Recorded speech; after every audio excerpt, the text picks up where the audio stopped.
तो आई सबसे पहले हम मनु दुबे देव के देव महादेव जी के चरण में कोटि कोटि नमन करतानी। आ साथ ही साथ आप तमाम शिव भक्त के हार्दिक अभिनंदन करतानी। आज बड़ा ही खुशी के बात बा, बड़ा ही सौभाग्य के बात बा कि हमरा शिव विवाह कथा कहे के आ कुछ गावे के मौका मिलल बा। शिव विवाह यानी भगवान भोले शंकर के बियाह। शिव मतलब सृष्टि, शिव में ही सृष्टि समाइल बा। तब भक्त लोग जे भी शिव के गुणगान करेला, शिव के ध्यान करेला, शिव के कथा सुनेला, ओकर ए सृष्टि से ए दुनिया से उद्धार हो जाला, ओकरा तृप्ति मिल जाला। त आए भक्त लोग ए संगीतमय शिव विवाह में हमार जे जे सहयोग कैले बा ओकर पात्र परिचय कराओ तनी। ई संगीतमय शिव विवाह कथा लिखले बानी आदरणीय आर पंकज जी, म्यूजिक से सजौले बानी लवली शर्मा जी, आ ई कथा के रिकॉर्ड कैले बानी आदरणीय कैलाश जी, मैक्स स्टूडियो दिल्ली। सहयोग कैले बानी हमार पापा जी श्री धर्मेंद्र दुबे जी, आ आशीर्वाद बा हमार गुरु जी आदरणीय पंडित रामेश्वर तिवारी जी के। जौना कथा के आप सबके बीच प्रस्तुत कर रहल बा भोजपुरी संगीत के सबसे बड़ कंपनी यानी वेव म्यूजिक कंपनी। तब प्रेम से बोलिए शंकर भगवान की।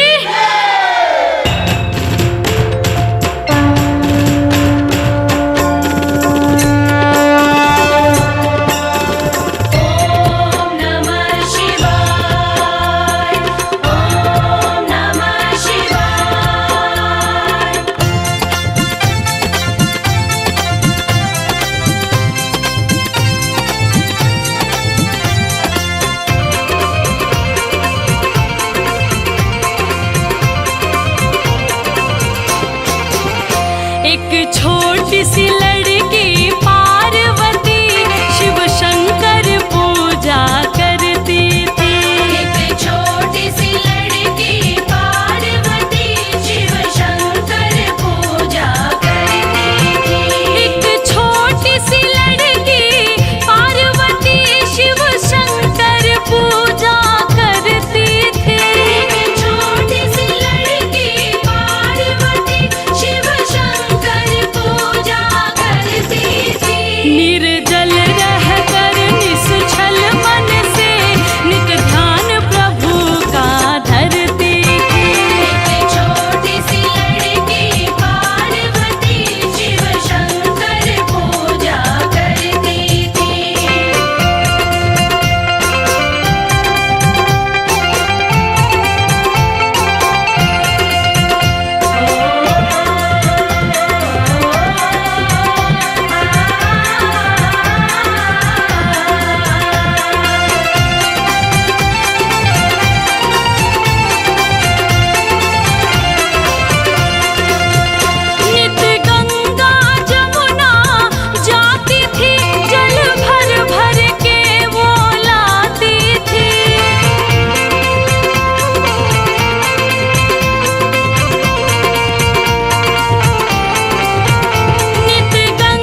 आई भक्त लोग कथा पर चलल जाओ।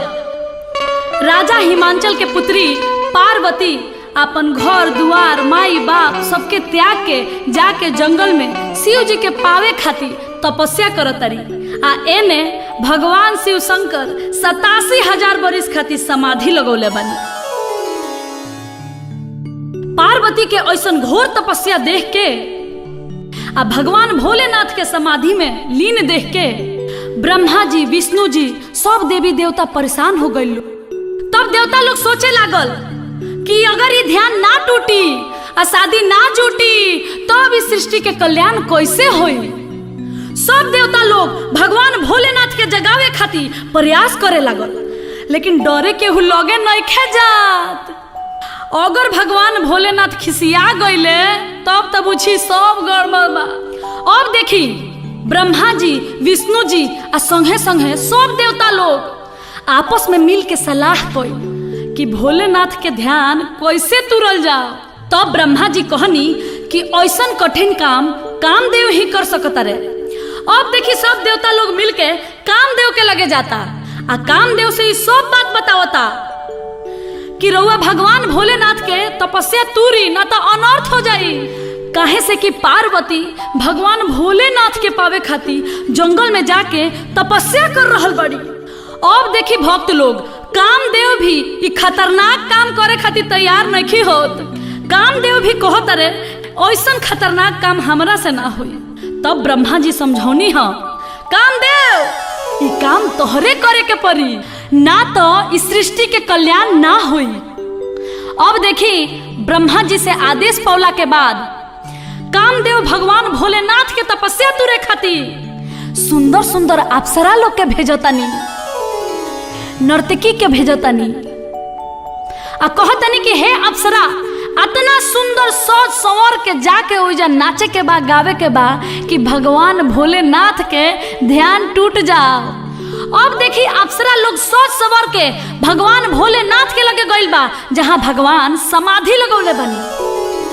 अप्सरा लोग आपन आपन रूप कला आपन आपन सुंदरता आ आपन आपन मोहनी मंत्र से भगवान भोलेनाथ के जगावे की कोशिश करता, लेकिन भगवान भोलेनाथ टॉस से मौस नहीं होत। सारा अप्सरा लोग के बुद्धि फेल हो गइल बा। अप्सरा लोग कहता कि अरे बाप रे बाप ये देव हवे कि पत्थर हवे। भक्त लोग अप्सरा लोग निराश होके कामदेव के भीरी पहुंचल ह। कहता लोग कि हे कामदेव जी दुनिया में बहुत प्राणी देखनी, लेकिन ऐसन अद्भुत जीव कहीं ना मिलल। हमनी के इतना नचनी हसन गौनी हसन, लेकिन ओ बुढ़ऊ के मन ना डोलल ह। तो देखिए एगो कैसन गीत के भाव लागल।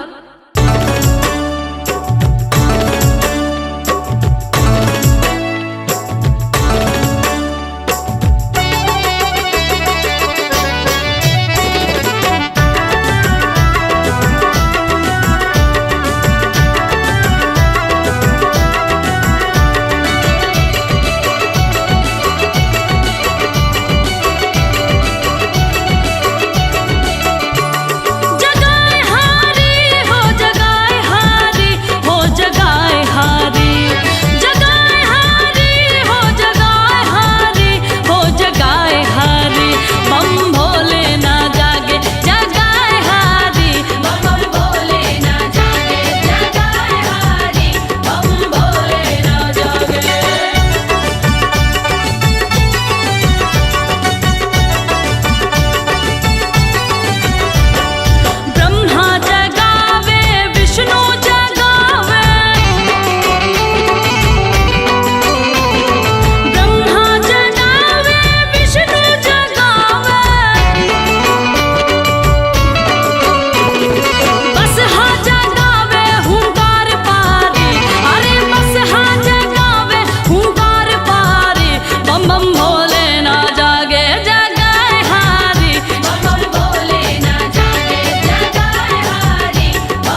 कि भगवान भोलेनाथ के सब केहू जगा के हार गइल बा, तबो भगवान भोलेनाथ नइखी जागत।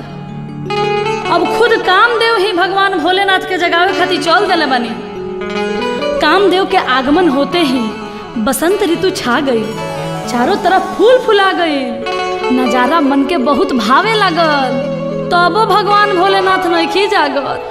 तब कामदेव के क्रोध आइल ह आ एगो गाछ पर चढ़ गई ह आ चढ़ के तीर से निशाना सधनी ह आ भगवान भोलेनाथ पर बाण चला देनी ह।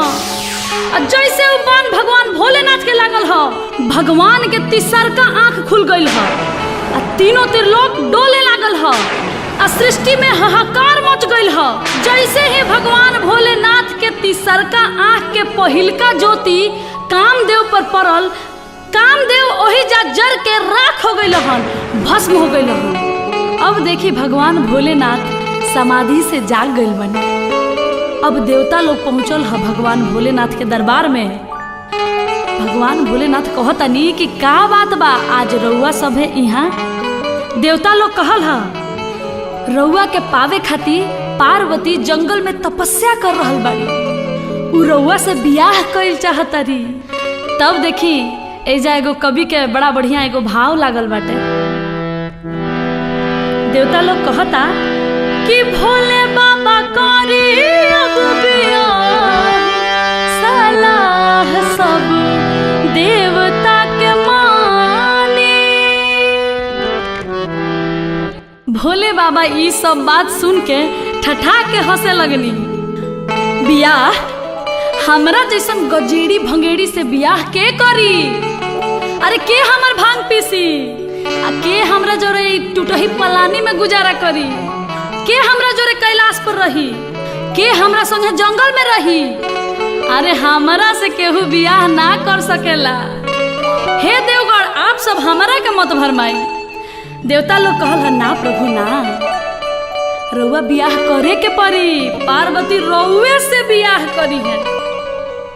भगवान भोलेनाथ के देवता लोग के बात पर भरोसा ना भइल। तब भगवान भोलेनाथ सप्त ऋषि लोग के बोलौले आ कहतनी हमरा खातिर पार्वती जी जंगल में जाके तपस्या करतारी, तनी जाके तू लोगिन पता कर लोगिन तो कि सही में उ हमरा के चाहतारी कि ना। आ जाके उजा हमार जेतना शिकायत बा सब जाके उजा कह देवे के बा, कैसहू हमार बियाह काट देवे के बा। सप्तऋषि लोग महादेव के आज्ञा पावते ही कहता कि जैसन राउर इच्छा महादेव, हमनी के उहे करब सब जौन रउआ चाहता नहीं। तो देखी बियाह कटवा यही बेरा ना, ओहू बेरा बियाह कटवा रहे लोग। आ बियाह कटवा लोग चल दिला बा बियाह काटे खातिर। आ सप्तऋषि लोग जंगल में जाता जहाँ पार्वती जी तपस्या कर रहल बाड़ी। अरे जेकरा खातिर धरलू धयनवा, आ लगनवा तोहरो लागल, अब बड़े हो राम। ए गौरा, तू जेकरा खातिर तपस्या करत रू जाना तारू के हउए? पागल हउए पागल। अरे ओकरा रहे के घर नहीं खे, पहने के बस्तर नहीं खे, छानी छपर नहीं खे, उ तो खुदे पतई चबावेले, तो तारा के का खियाई है?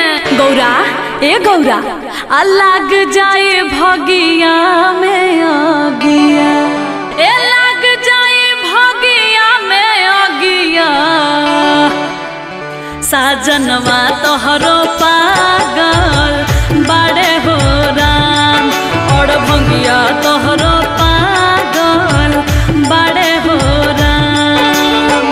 जेकरा खातिर धरलू धयनवा, लगनवा तोहरो लागल बड़े हो राम।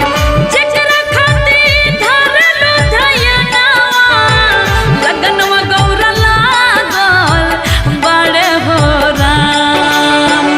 लग जाए भगिया में अगिया,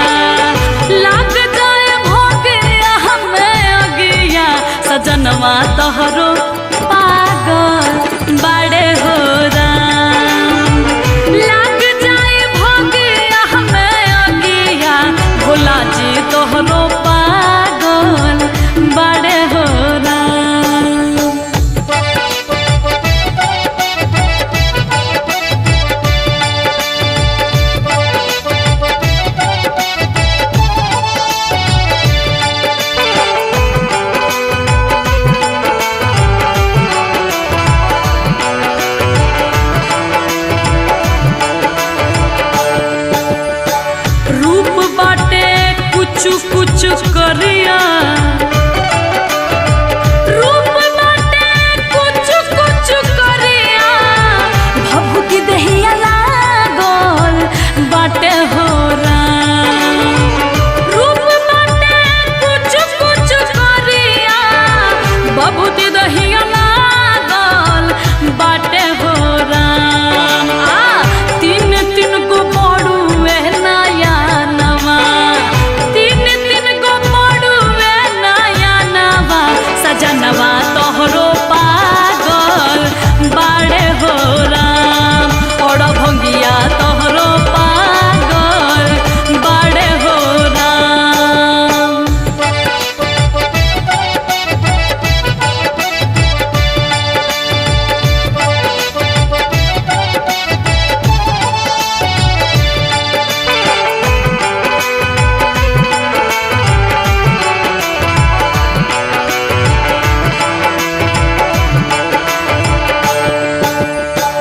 गरवा में झूल विष धारवा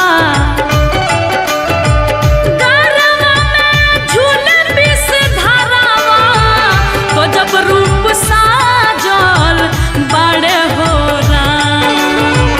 गरवा में झूले जगरवा तो जब रूप साजल बड़े हो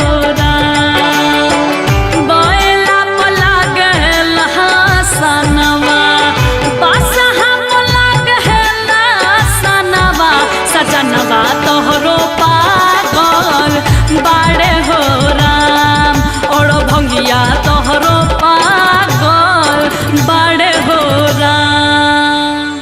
दू जना बियाह काट के थक गइलो तब तीसरकू जना आगे आवता रे हटो लोगिन ई काम तारा लोगिन से ना होई ई हम ही करम।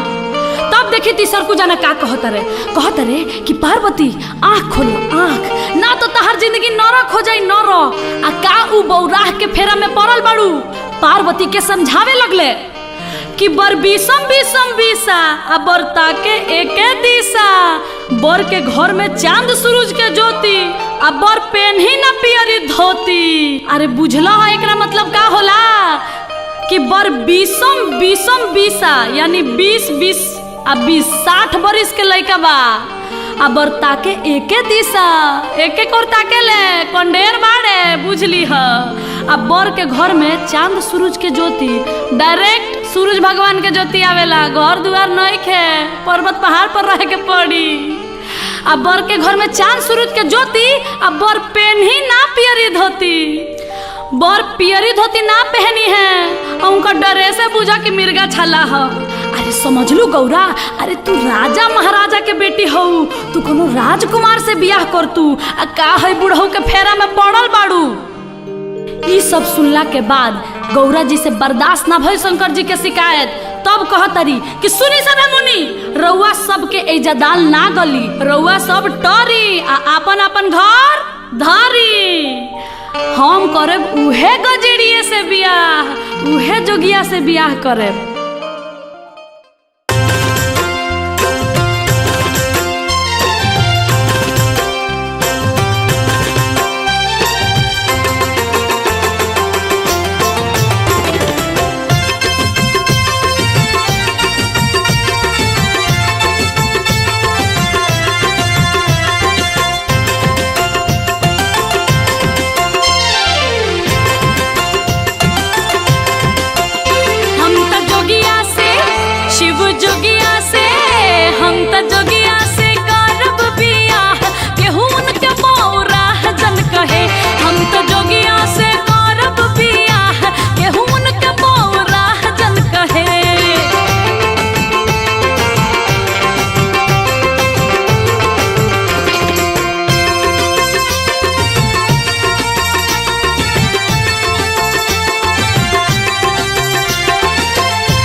खियाई है तो बताई हम खाएब, पर्वत पहाड़ पर जिंदगी बिताएब। नाही मानब हो ए नाही मानब हो, नाही मानब हम केहू के सलाह, केहू उनके बौरा जन कहे शिव जोगिया से करब बियाह, केहू उनके बौरा जन कहे और भंगिया से करब बियाह, केहू उनके बौरा जन कहे।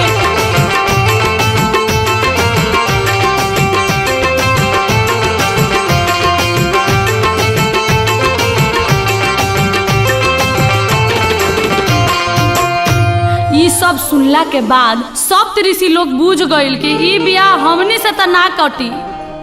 तब गइल लो भगवान भोलेनाथ के लगे आ कहल लो कि हे भोलेनाथ राउर बियाह होइबे करी, ई बियाह गणासियों से ना कटी, काहे से कि पार्वती रउआ के मन ही मन में अपन स्वामी मान लेले बड़ी। तब भगवान भोलेनाथ कनी आए ऐसा बात है तब मुझे स्वयं परीक्षा लेना पड़ेगा। अब देखी भगवान के लीला, भगवान स्वयं परीक्षा लेवे खातिर चल देले बानी। आ देखी कैसन भेष बनले बानी, आय रे दादा कितना निमन लागता। देखी देखी आज जोगी के भेष दा के भगवान भोलेनाथ पार्वती जी के परीक्षा लेवे खातिर स्वयं जंगल में चल देले बानी। आई जाएगो गीत के भाव बा,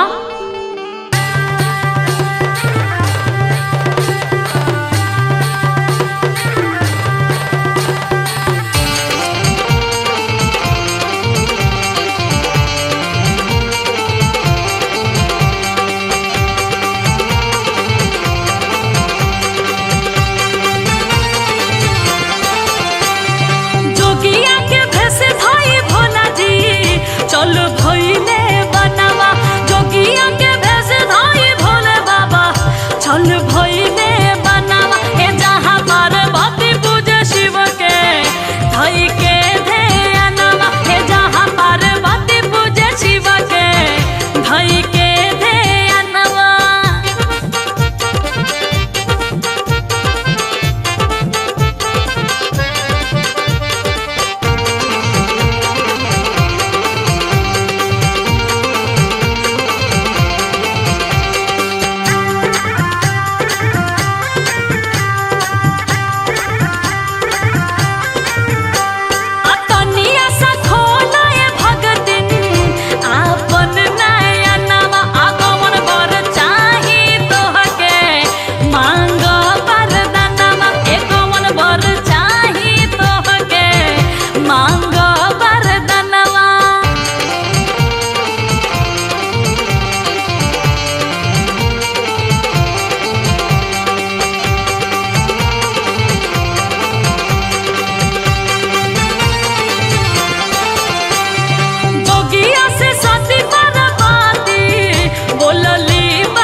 जोगी के भेष में भगवान भोलेनाथ पार्वती के केतनो समझावतानी, लेकिन पार्वती अपन आंख नहीं खोलत। तब पार्वती जी कली है कि हे महाराज हम जकरा खातिर तपस्या कर रहल बनी, जकरा के हम सच्चा दिल से चाहतनी उ हमरा सामने आई तबे हम अपन आँख खोलेब। पार्वती के वचन सुन के भगवान भोलेनाथ भाव विभोर हो गई है। तब कहतनी देवी आँख खोला, तू जेकरा के चाहतारू उ तेरा सामने साक्षात खड़ा बा। तब पार्वती आँख खोल ली है। आँख खोलते ही भगवान भोलेनाथ के साक्षात दर्शन पाके पार्वती धन्य हो गईली, भाव विभोर हो गईली। आ देखी भक्त लोग एजा शिव पार्वती के पहला मिलन होता। पार्वती भगवान भोलेनाथ के चरण में लिपट गईली, रूप निहारे लगली आ कहे लगली कि कैसे लोग रुआ के कहत रहे कि रुआ बौराह बानी, रुआ तो तीनों त्रिलोक से सुंदर बानी। तब देखी कवि के कैसन भाव लागता।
अद्भुत मिलन के बाद भगवान भोलेनाथ पार्वती से कहतनी कि पार्वती अब तू अपना घरे जा, हम स्वयं बारात लेके दूल्हा बन के तारा घरे आई।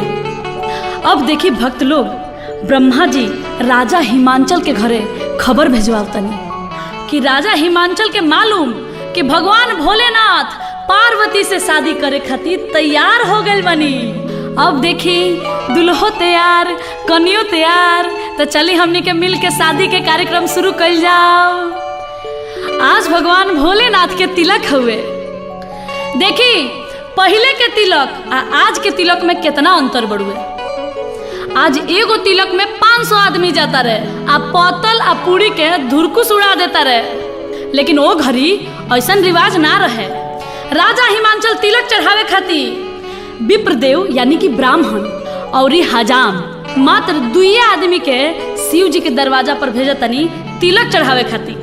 आ तिलकहरू लोग जब आंगन में पहुंचता तो देखी हमनी के हिंदू धर्म में तिलक के बेरा एगो बड़ा बढ़िया गीत होला, आई सुनल जाओ।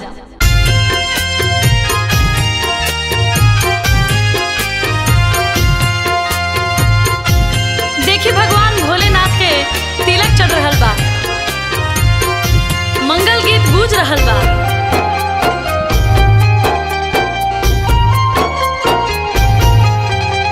आज मोरा शिव जी के तिलक आयो, आज मोरा शिव जी के तिलक आयो। पर्वत पर बाजेला बाधाई रे माई, शोभा बरनी न जाई। पर्वत पर बजेला बधाई रे माई, शोभा बरनी ना जाई। गैया के गोबरा से अंगना लिपायो, गैया के गोबरा से अंगना लिपायो। अब गजमती चौका पुराई रे माई, शोभा बरनी न जाई। गजमती चौका पुराई रे माई, शोभा बरनी ना जाई।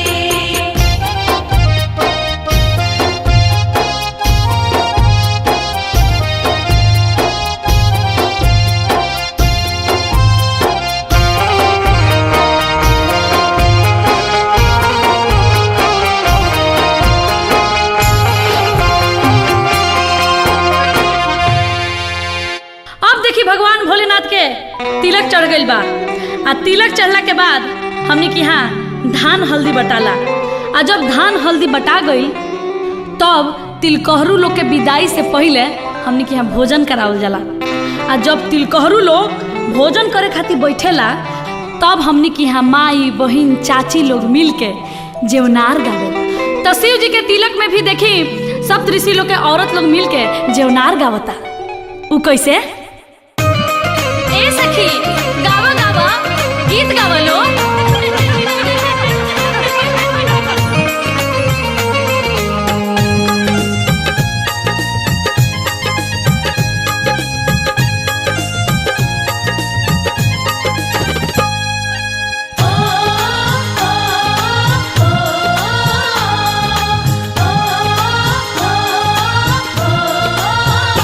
ए हो सोने के थारी में जेवाना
वापस लौटता।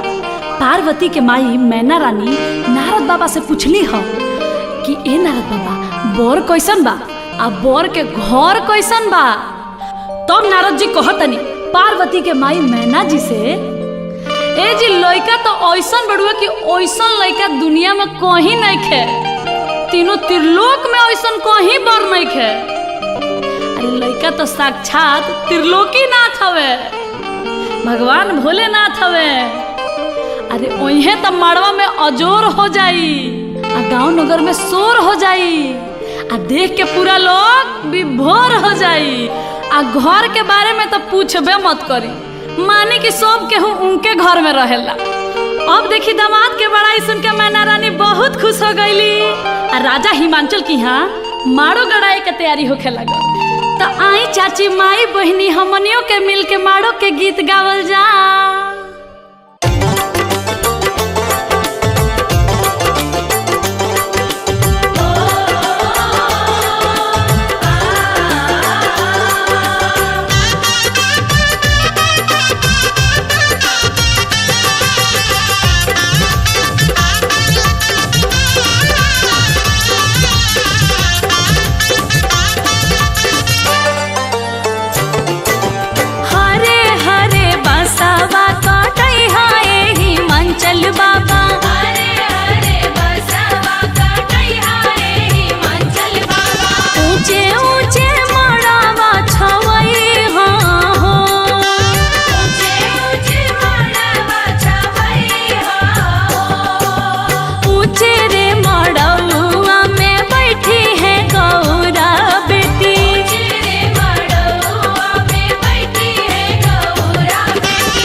देखी कितना सुंदर माड़ो गड़ाइल बा।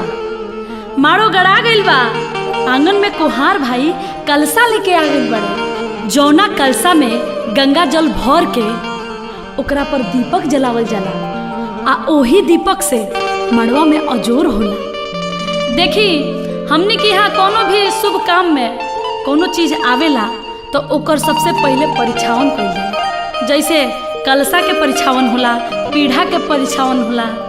तब मैना रानी कलसा परिछे जाता रे आ कुहार भाई नेग मांगता रे। तो एजा एगो गीत होला।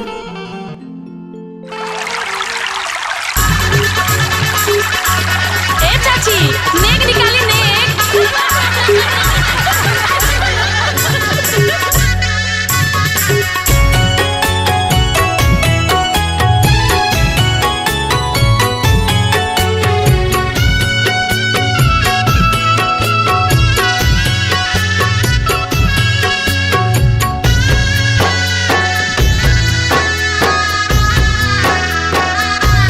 जबा को हरा कलश ले आइले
जब कोहरा जेनेग चार मंगले जब कोहरा जेनेग चार मंगले तब पापा जी बाजार भागी गईले कलश घरे आइले तब पापा जी बाजारे भागी गईले कलश घरे आइले देखी कलश के जियारा जुड़ाइले कलश घरे आइले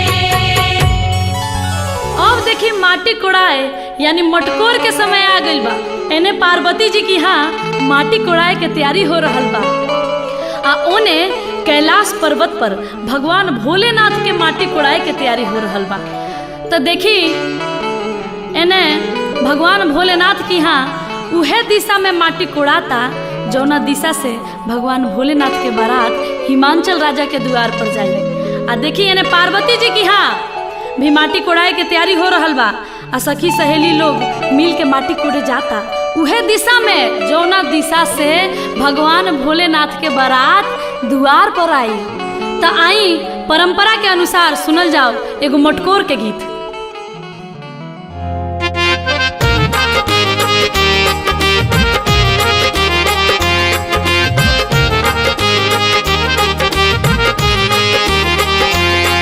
बजाओ भैया चमरा बजाओ शहनाई कहवा के पियर माटी कहाँ के कुदार है कहवा के पियर माटी कहाँ के कुदार है कहवा के साथ सुहागिन मटी कोड़े जास है कहवा के साथ सुहागिन मटकोड़े जास है गंगा जी के पियर माटी सोन के कुदार है गंगा जी के पियर माटी सोन के कुदार है देवलोक के साथ सुहागिन मटी कोड़े जास है देवलोक के साथ सुहागिन मटकोड़े जास है देवलोक के साथ सुहागिन मटकोड़े जास है देवलोक के साथ सुहागिन मटकोड़े जास है देवलोक के साथ सुहागिन। अब देखी दोनों ओर के माटी कोड़ा गइल बा आ अब हरदी चढ़ावे के बेरा आ गइल। तो देखी भक्त लोग एजा एगो बड़ा महत्वपूर्ण बात बा। बात ई बा कि हरदी उहे आदमी चढ़ावेला जेकर खुद देही पर हरदी चढ़ गइल होखे यानी कि बाजा बाज गइल होखे। तो देखी अब दोनों ओर हरदी चढ़े लागल। देखी एने शंकर भगवान चौका पर बैठल बानी आ ओने पार्वती जी भी चौका पर बैठ गइल बानी। हल्दी चढ़े लागल दोनों ओर आ हल्दी के गीत गवाए लागल। तो आई अब हमनियों के गावल जाओ एगो हल्दी चढ़ाई के गीत।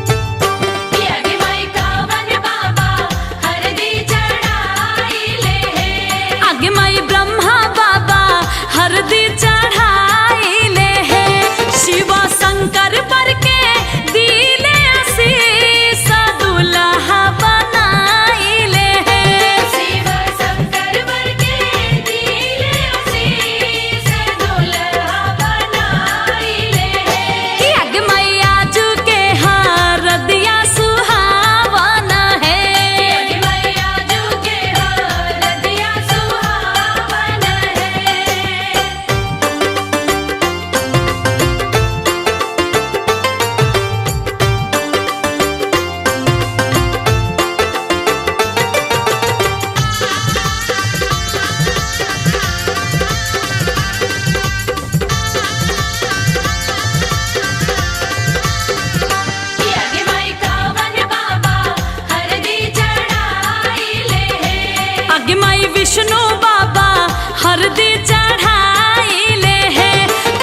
शंकर बर के दिले आशीष दुल्हा बनाइले हे शिव शंकर वर के दिले आशीष दुल्हा बनाइले हे कि आगे मैया जू के हाँ रदिया सुहावना है मैया जू के हरदिया सुहावन है कि अगे मैया जू के हरदिया सुहावन है।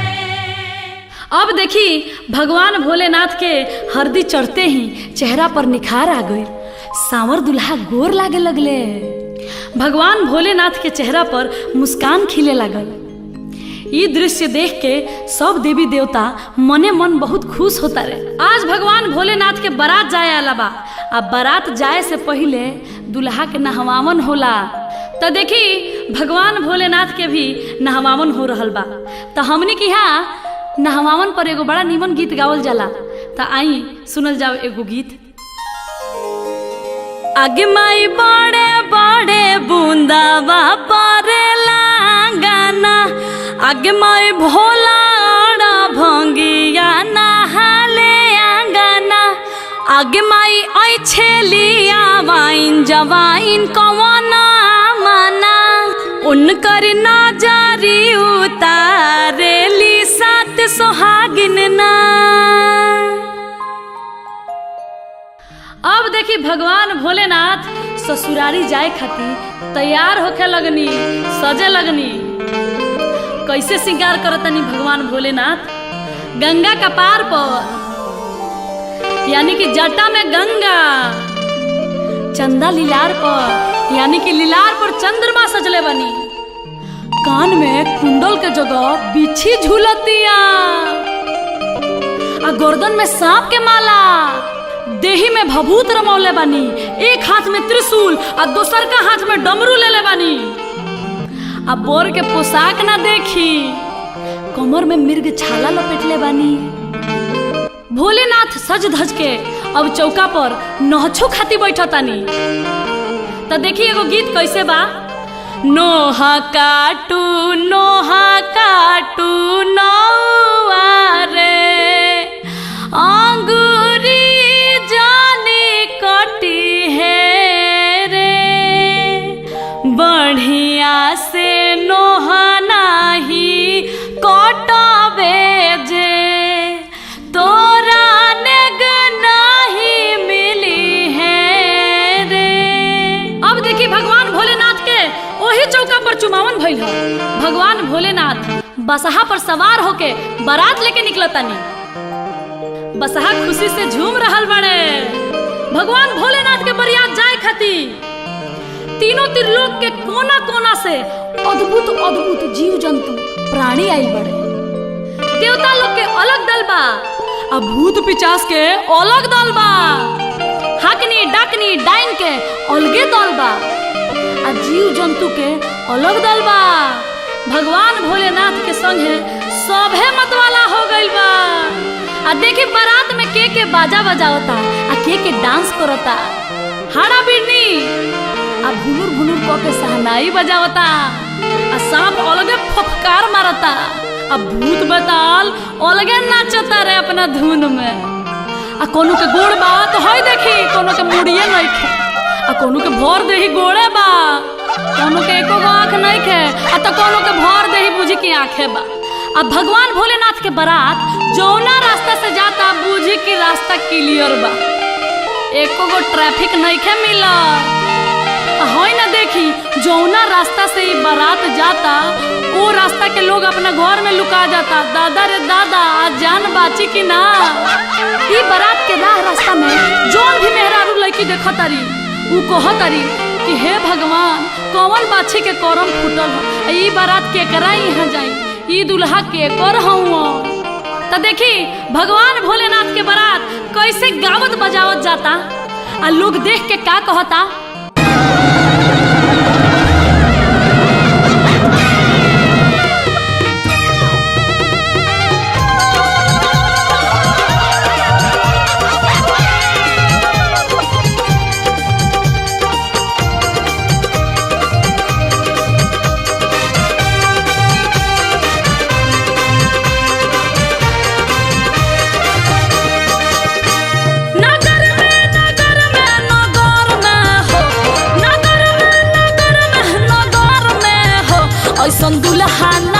देखनी नगर में हो, ऐसन बर नहीं देखनी नगर में हो।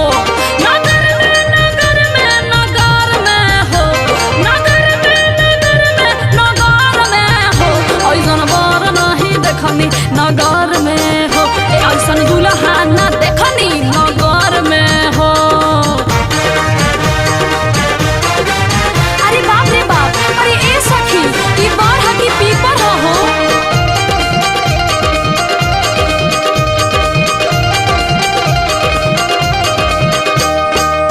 भूत बैताल संगे दुल्हा भी नाचे, केहू भी नाच केहू के भर दही आंखे। अरे ए सखी कौन माछी के भाग फूटल बा। भूत बैताल संगे दुल्हा भी नाचे, केहू भी नाच केहू के भर दही आंखे। देखी नर नारी लुका गइले घर में नगर में हो, ऐसन दुल्हा ना अइले नगर में हो, ऐसन बर नहीं अइले नगर में।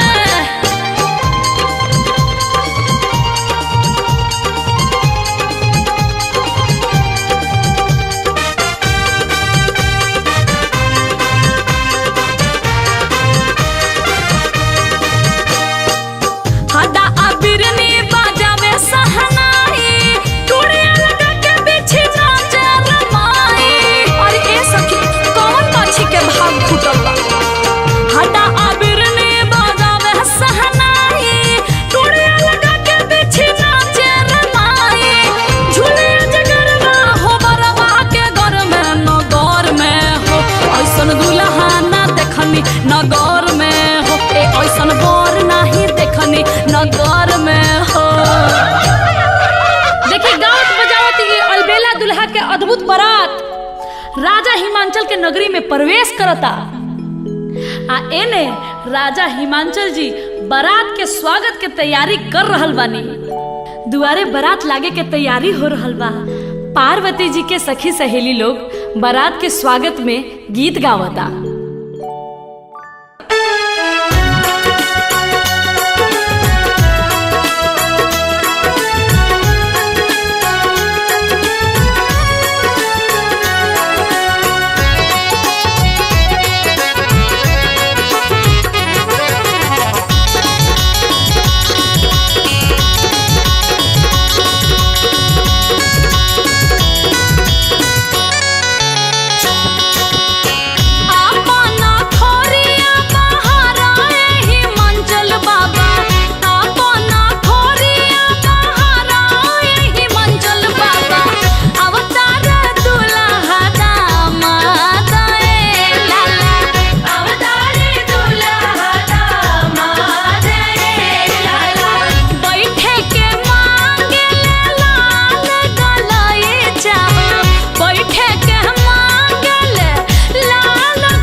राजा हिमांचल के द्वारा पर आइल बनी।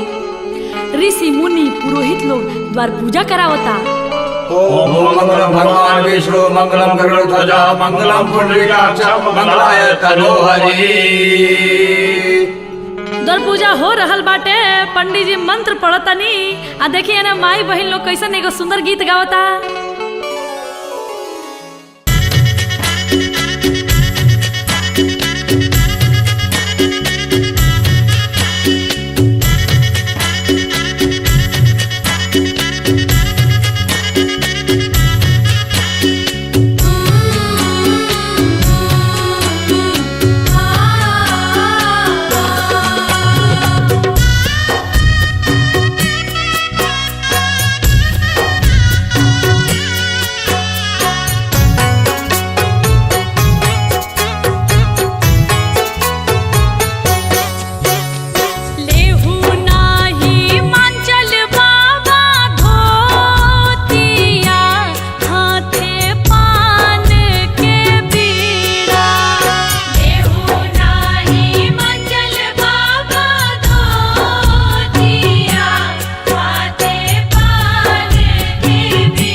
बाबा के चिंता घेरले बा। चिंता ऊ बा कि मैना रानी से दुल्हा के खूब बड़ाई कइले बड़े, आ उहे दुल्हा अपन बियाह करे खातिर असली भेष में आइल बा। देखी अब पार्वती के गुरहथी के बेरा आ गइल बा। भसुर मड़वा में जाता रे गुरहथी खातिर, आ राजा हिमांचल के आंगना में पार्वती के सखी सहेली लोग जुटल बा। तो देखी वही में एगो सखी कहता रे, ए सखी ई भसुर ऐसन बा तो दुल्हा कैसन होई? ए दादा कहीं गौरा के दुल्हा बौराह नइखे नु। गुरहथी शुरू बा। तब पंडित जी भसुर के हाथ में मंत्र पढ़ के अक्षत देता रे चढ़ावे खातिर। तो है ना देखे भसुर का करता रे। तब सखी सहेली लोग कैसे गीत गावता।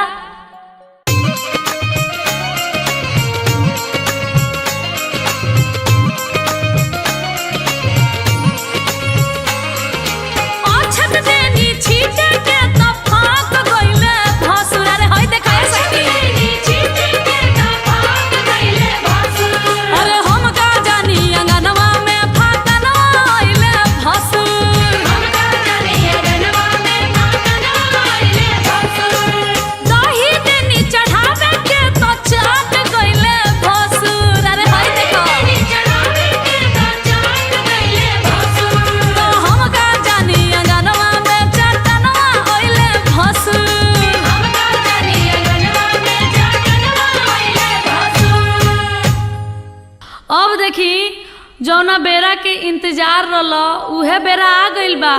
लीलरा पर विधि के टाकी बा, कुछ बीत गइल कुछ बाकी बा। अब नारद बाबा के गोधन कुटाए आला बा, काहे कि इहे बड़ अंगना में जाए आला बा। एने देखी मैना रानी अपन दामाद देखे खातिर बेसब्री से इंतजार कर रहल बाड़ी। आखिर उ दामाद के कब देखे जे तीनों त्रिलोक के मालिक हवे, जेकर इतना बड़ाई सुन ले बानी, जेकरा से हमार बेटी पार्वती के बियाह होके आला बा। अब बर के आंगना में बुलावे खातिर हजाम के भेजल जाता।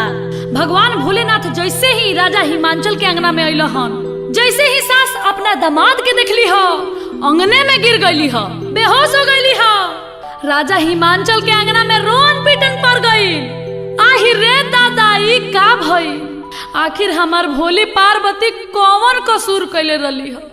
अब देखी नारद भगवान के सब केहू खोजे लागल ह, सब केहू उनका के कोसे लागल ह, गाड़ी देवे लागल ह।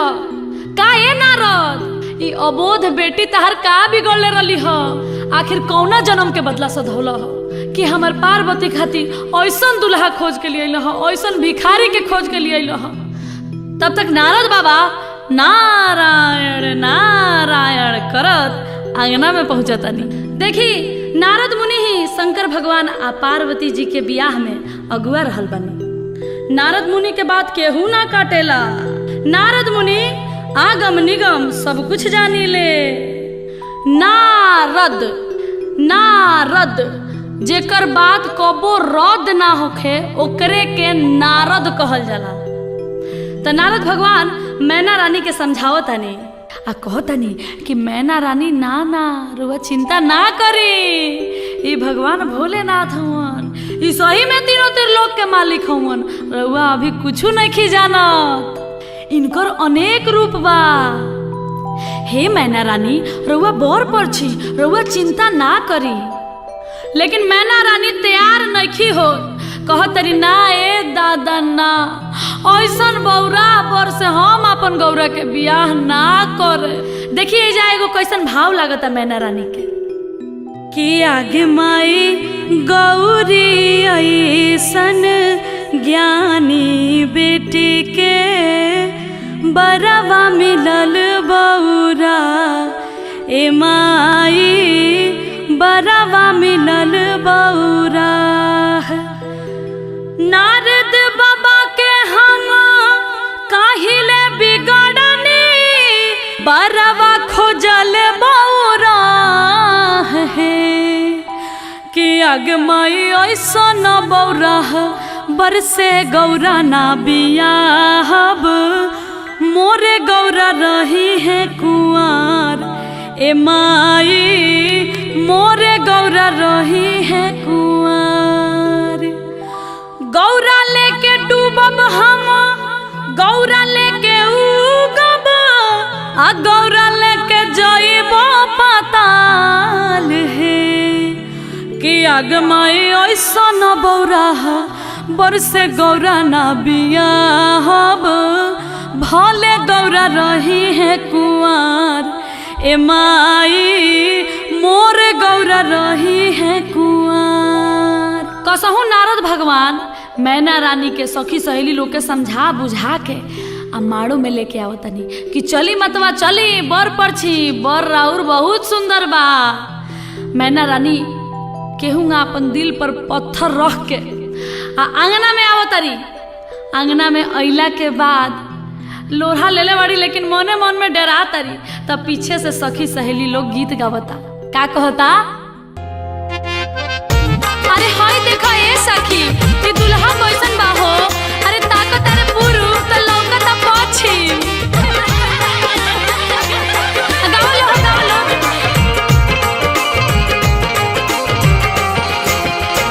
चल दी के चालल दुल्हा सुप के फटकारल है चलनी के चालल दुल्हा सबके फटकारल है दिया का के लागल बर अंगना बाजा बाजल है दिया का के लागल बर अंगना बाजा बाजल है सासू के आँखिया में लगल मधुमक्खिया है सासू के आँखिया में लगल मधुमक्खिया है कैसे में मोरी छपदा मदला बेलवा है कैसे में परी छबदा मदल बेलवा है कैसे में परी छबदा।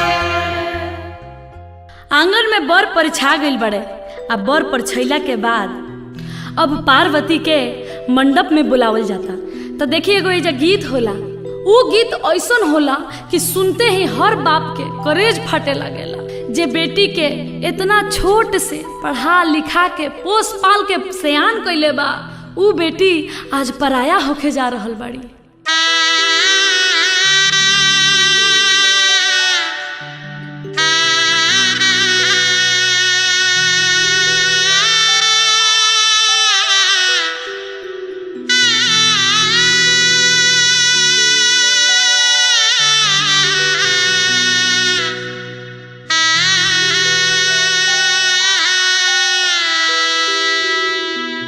काढ़ू नाही मांचल हो बाबा अपनी रे पुतरिया हमारो गौरा रे बेटी आखी के रे पुतरिया दिनावा हरेलू हो बेटी आ भूखिया रे पियसिया रतिया हरेलू हो बेटी आ बाबा आखिरे निंदिया।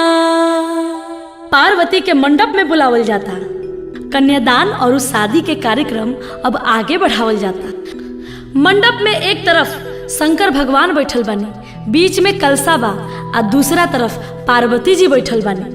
तब पार्वती जी मने मन शंकर भगवान से निहोरा करतनी कि हे शंकर भगवान हे भोलेनाथ रउआ तीनों त्रिलोक के मालिक हई रउआ इतना सुंदर तीनों त्रिलोक में केहू नहीं खे तब राउर शिकायत हमरा यहाँ होता हमरा तनको नीमन नहीं खे लागे। प्रभु कुछ विचार करी आपन भेष के बदली।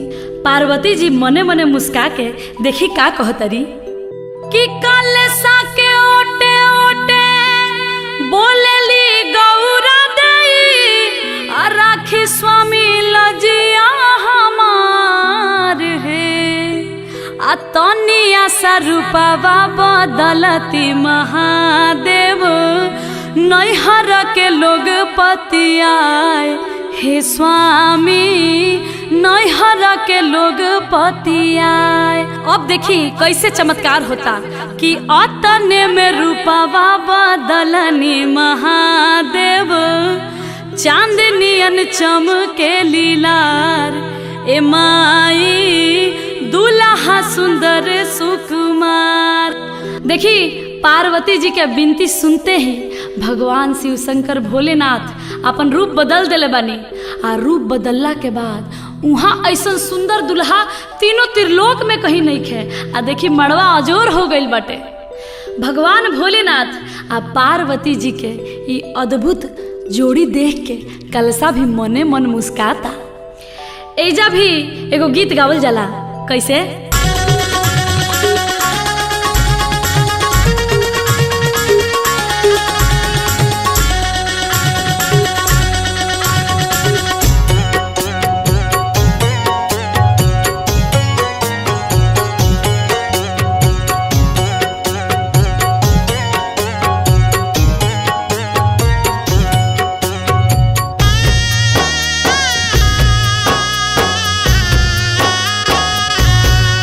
देखी हंसला कलसवा तका देखी चौमुख है। देखी हंसला कलसवा तका देखी चौमुख है। आहे का देखी हंसिले महादेव मने मुस्काई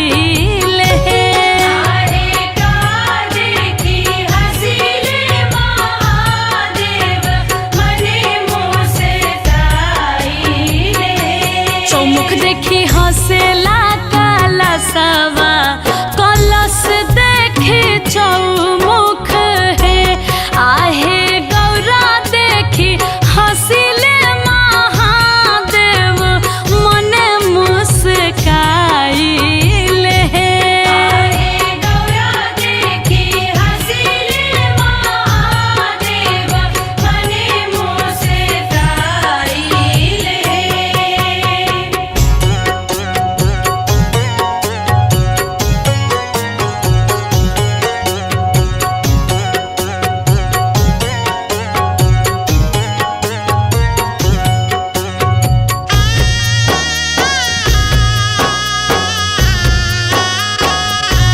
नाची आइले नाची जाइले डमरू बजाइले नाची आइले नाची जाइले डमरू बजाइले। आहे सुतल गौरा उठेली चिहाई डमरू देखे जाइब है।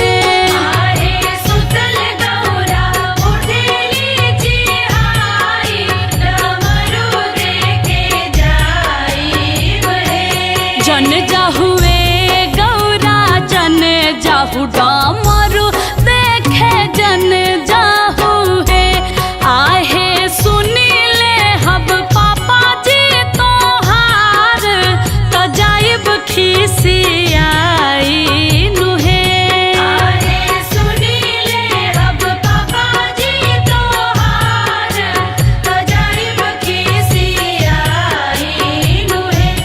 आहे सुनीले हब पापा जी तोहार त जाइब खिसियाई नुहे।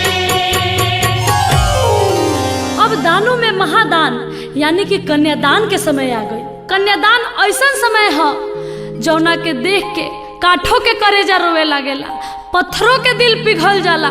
आंगन में सभे भाव विभोर हो गइल बाटे, सबके करेजा फाटता, सबे डहक डहक के रोता। राजा हिमांचल पार्वती जी के अपना जांघा पर बैठल बानी। आज पार्वती पराया हो रहल बाड़ी, आज पार्वती के कन्यादान हो रहल बा।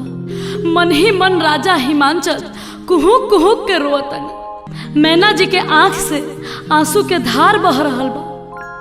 आज बेटी पराया हो रहल बड़ी।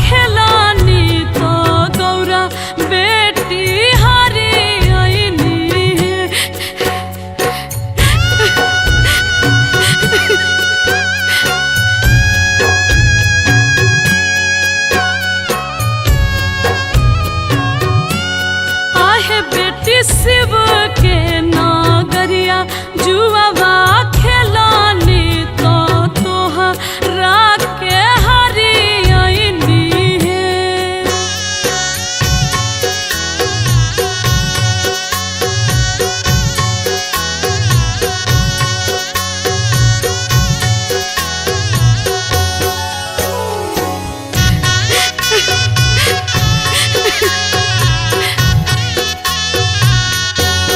आहे पापा पुतावा पतोहिया काहे ना हरानी तो हमारा के हरियनी है।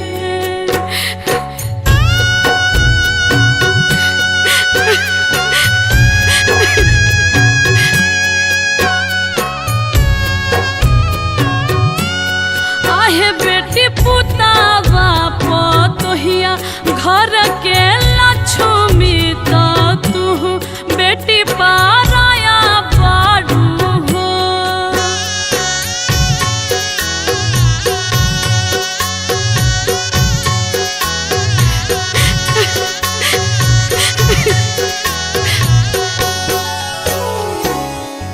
देखी कन्यादान महादान होवे।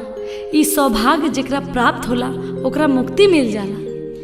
तब भक्त लोग हम भी रउआ सबसे निहोरा कर रहल बानी कि कन्यादान रउआ सब भी जरूर करब। अगर आपन बेटी ना होखे त केहू पराया के बेटी, केहू गरीब के बेटी, आपन भतीजी आ ना होखो तो आपन भगनी के कन्यादान जरूर करे के चाही। यही से मनुष्य के जीवन सफल होला। आई हमनी के परंपरा के अनुसार एगो औरी कन्यादान के गीत होला, ओकरा के सुन लिहल जाओ।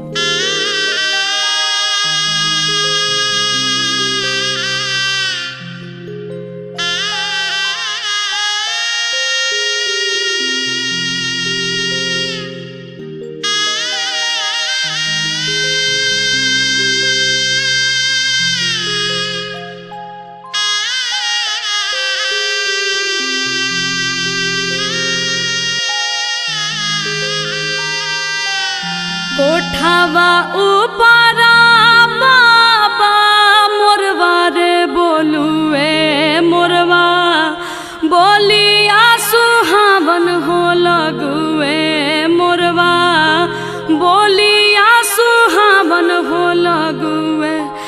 आजू के रतिया बाबा जागल हो रही हो। आजू घरवा चोरिया हो जाई है। आजू घरवा चोरिया हो जाई है। सबरे संपत्तिया बाबा बाची रे जाई है। गौरा बेटी चोरिया हो जाई है। गौरा बेटी चोरिया हो जाई है। दुआरा पाए बेटी चौकी दरबारे रखब।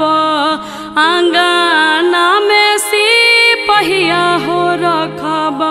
घरवा भीतर हमहू जागल हो रहब। से हो बेटी बाची रे जाई है। से हो बेटी बाची रे जाई है। दुआरा के चौकी दरवा बाबा सुती रे जाई है। आंगना के नीरा भेदर होई है। आंगना के नीरा भेदर होई है। घरवा भीतर रहो सुती हो जाइबा। से हो बेटी चोरिया हो जाई है। गौरा बेटी चोरिया हो जाई है। कन्यादान हो गई। अब सिंदूरदान के समय आ गई। राजा हिमांचल आ मैना रानी के लग से उठ के पार्वती जी अब शंकर भगवान के बगल में बैठल बाड़ी। आ देखी 7 सुहागिन मिल के माड़ो में शंकर भगवान के सिन्होरा देता लो कि भगवान भोलेनाथ अभी सिन्होरा ली आ पार्वती के जिंदगी के सफल बनाई। देखी एक चिटकी सेनूर के कितना महत्व बा। एक चिटकी सेनूर मांग में पड़ते ही दुनिया बदल जाला। तो सखी सहेली लोग भगवान भोलेनाथ से आग्रह करता कि हे बाबा अब पार्वती के मांग में सिंदूर भरी आ पार्वती के जिंदगी के सफल बनाई। तब भोले बाबा सिंदूर दान कर रहल बनी, पार्वती के मांग में सिंदूर भरतनी आ सखी सहेली लोग गीत गावता। का गावता? हटिया के सिनुरा महंग भइले बाबा, चुनरी भइलन मोल है, चुटकी भर सिनुरा के कारण ये बाबा छोड़िले नगर तोहार है। हटिया के सिनुरा मांगाइब मोरे बेटी, चुनरी मांगाइब अनमोल है, चुटकी भर सिनुर के कारण ये बेटी छोड़ेलू नगर हमार है, छोड़ेलू नगर हमार है। अब भगवान भोलेनाथ पार्वती जी के इज्जत शादी संपन्न हो गई। तब प्रेम से बोलिए शंकर पार्वती की हरा हरा महादेव। अब देखिए शादी के बाद दुल्हा दुल्हन के आशीष दिहल जाता, यानी कि चुमावन हो रहल बा।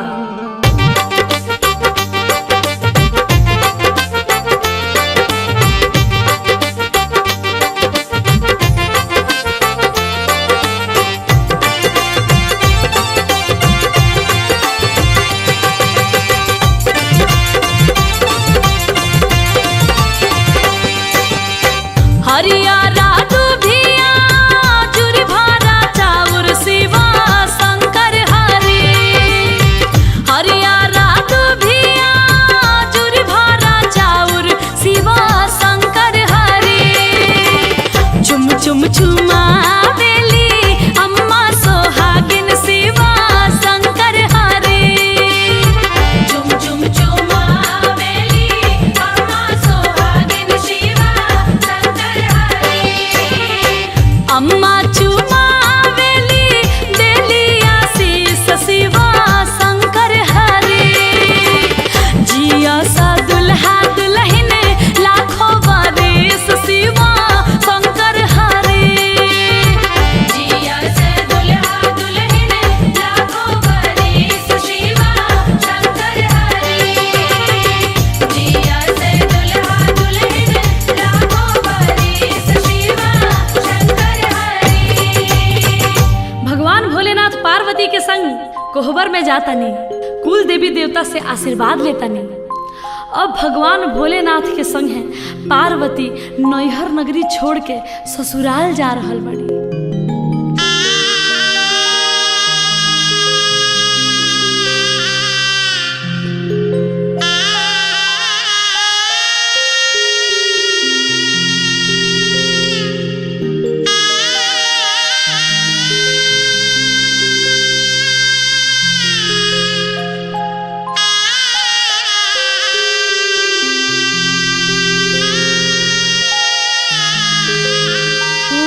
इच्छा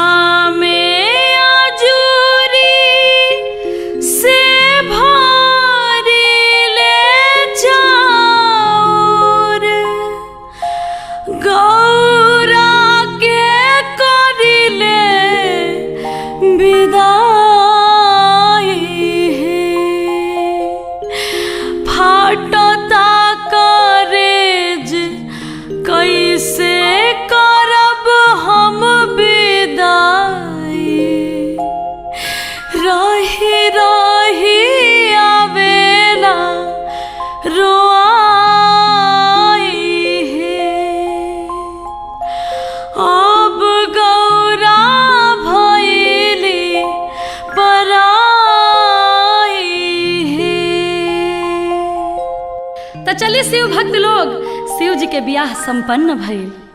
अगर ई कथा में हमरा से कोनो गलती हो गई हुई तो अपना अनु दुबे के अबोध बालिका समझ के, अपन घर के बेटी समझ के माफ करे। हमार आगे भी कोशिश रही कि ऐसा बढ़िया बढ़िया कथा कहानी लेके रउआ सबके बीच में आई। तो बोलिए